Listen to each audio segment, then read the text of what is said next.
back to the Red Dirt Road podcast.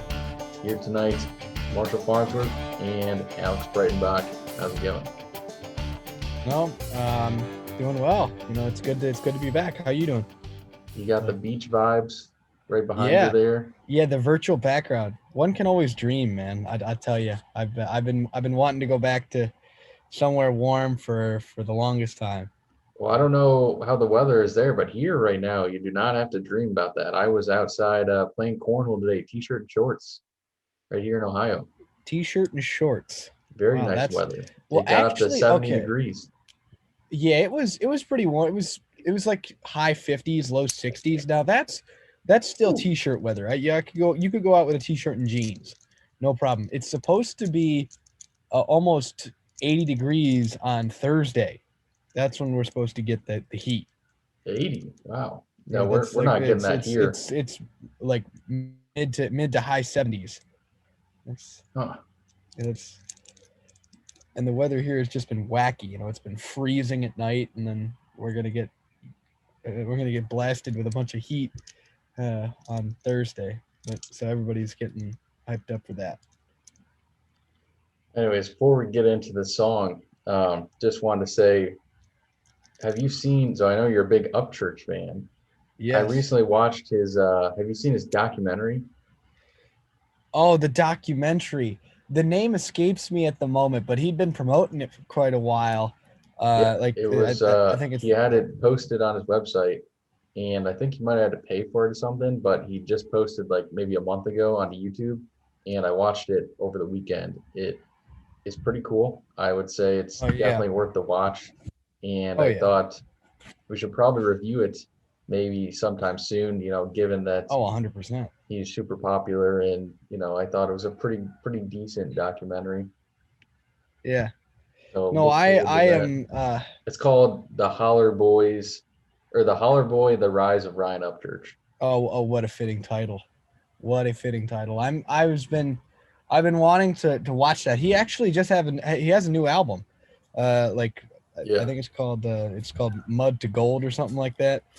I haven't gotten a chance to listen to it in full, but I'm usually Johnny on the spot about all things new Upchurch music. He had the High Diaz album that he released a while back.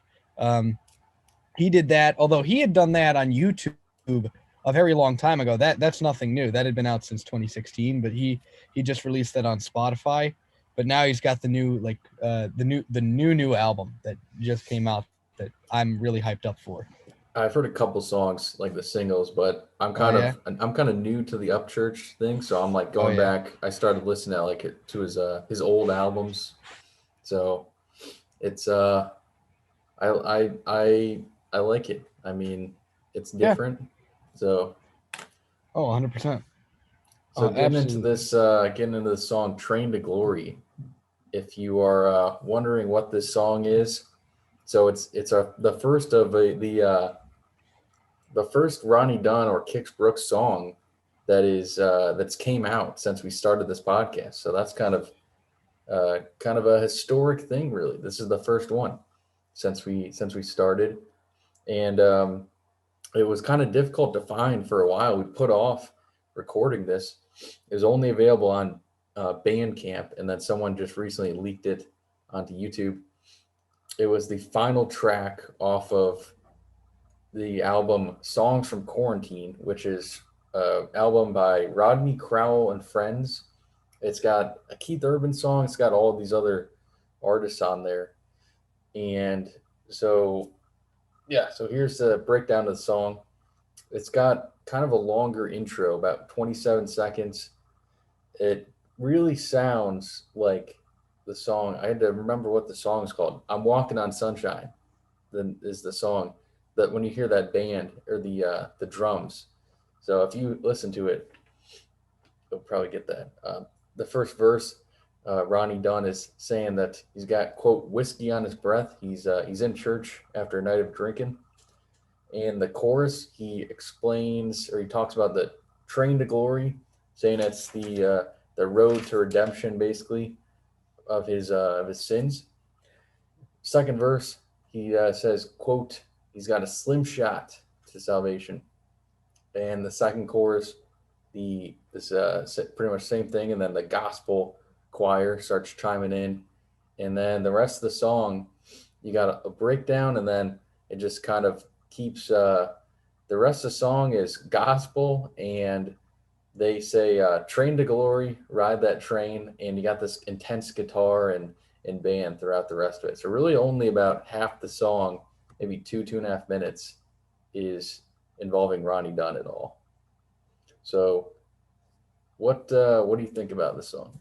Well, now, hold on. I just wanted to draw attention to that breakdown for a second there, because that was something I think you didn't give a lot of credit to. I mean, this is, to me, this is trailblazing from Ronnie Dunn. I've never heard anything like this sort of from him, because what you have is sort of a fusion of country and gospel music, but I think it sort of pays tribute to the sect of country music that is rooted in religion and you know, the country music faith and sort of stuff like that. And it reminds me of the song "Caught Up in the Country" with the Fisk Jubilee Singers. That's by Rodney Atkins, that we reviewed actually. But the thing is, what I wanted to say, I like the intro, and yes, I did get those. I'm walking on sunshine vibes from there. With you have that sort of dum, like that kind of drum backbeat to it. But that was you know, it was great to start, and you have really nice guitar riff. I kind of like the guitar riff. That sounded more like traditionalist Brooks and Dunn level stuff that we've seen before. Uh, Sort of reminded me of Cool Drink of Water there. But what I was going to say about that breakdown and then the gospel section, the operatic gospel section, I think, you know, the the breakdown, I think the song was less about the singing. Like, yes, it was about telling a story, but it was more about showcasing the instrumentals and obviously showcasing the backup vocals, because particularly with that gospel section, it's just unbelievable harmony, and they're just singing about the train. That's all they're doing, you know, and it just repeats itself like any classic gospel song would. You know, it's where people would get up and start clapping their hands and start shouting and singing praises and stuff. That was like, and that was something I hadn't seen yet from Ronnie Dunn, at least that we've reviewed. We haven't seen that side of him, and so this was a very interesting song. Honestly, looking at the album Songs from Quarantine, I was expecting this to just be Ronnie Dunn singing. Like, I was expecting it to just be him and his acoustic guitar, considering it's called Songs from Quarantine. So I don't know if the album name generally fits the compilation fits Yeah, the song, but it's still a great song. I have nothing to complain about with this song. It's just the album, it doesn't seem like it fits the, I don't know. I guess if yeah, you're anticipating, yeah. A but lot of it doesn't make sense to me because Keith Urban, his song on there, I'm pretty sure it's like already released. It's called a Polaroid. I'm pretty sure like he already came out with that song. Yeah, and then this doesn't really feel like a quarantine type song. Like this isn't a song that he's just making at his house. Like, oh no, most of the song does not involve him at all. Yeah, I pretty much agree entirely. The only really, this does not sound at all like a typical Ronnie Dunn or Brooks and Dunn song. Really, the only gospel type song I can think of from them is Believe, and that does not sound like this at all. That's a slower song. This song, kind of sounded better to me the second or third time I listened to it. It I kind of got a kick out of the just really long gospel and guitar ending. Kind of became kind of funny to me because it just typically you don't hear that in the song, especially these days. Like maybe back in the day you'd have a song, it would kind of fade out real slow, especially like rock songs. But you don't really have that much anymore, and that was kind of interesting where it's a 5 minute song, but there's really only like 2.5 minutes of your typical song, and it's really a lot just repeating stuff.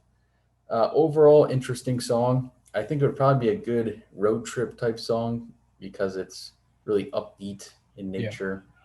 So that's kind of all I have to say about it. I'm not sure from Ronnie Dunn perspective. I can't really judge it a whole lot because it's really very different than your typical Ronnie Dunn song.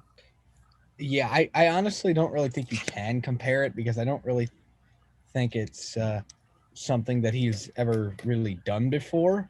I think it um I think you have to look at it in its own right. I mean, I think yes, the song it is country, but it is also very much gospel, and and incorporates elements of gospel and choral music, and just that upbeat sort of vibe. And it was good. I thoroughly enjoyed it, but I not a quarantine song, not a quarantine song. I'm sorry. Yeah. I think also part of the reason that it was so long at the end is because it's the last song in the album. Sometimes they do that. The last song in the album sometimes is like real long, has like a real long kind of end of it. So that makes sense. But yeah, pretty much wraps it up with this song. Not a ton to say, and we'll get into the other song that was released by, I did forget the guy's name, but Ronnie Dunn is on the song. That one much more of a traditional sounding Ronnie Dunn song. So Yeah. we'll get into that. That's going to be it for today. At the Road Podcast.